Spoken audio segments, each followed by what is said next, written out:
Welcome to Kenton's videos. Enjoy the video. Start by assembling ingredients: 2 cups of chicken, beef, or vegetable stock, 2 tablespoons unsalted butter, and 2 tablespoons all-purpose flour. Measure 1/2 teaspoon salt and 1/4 teaspoon black pepper to begin, and have a whisk and a fine mesh strainer ready.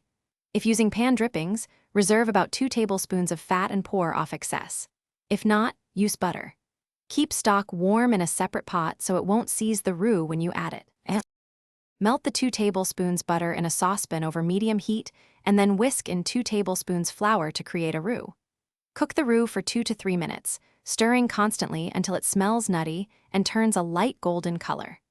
Slowly add warm stock, about a ladle at a time, whisking vigorously to prevent lumps and bring to a simmer.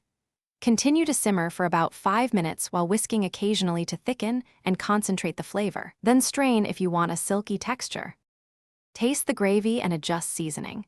Add more salt in 1/2 teaspoon increments and a splash of acid such as 1 teaspoon vinegar if it needs brightness.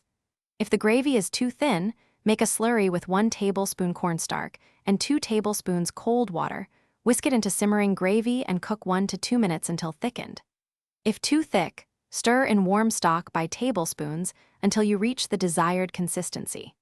Serve warm over mashed potatoes. This recipe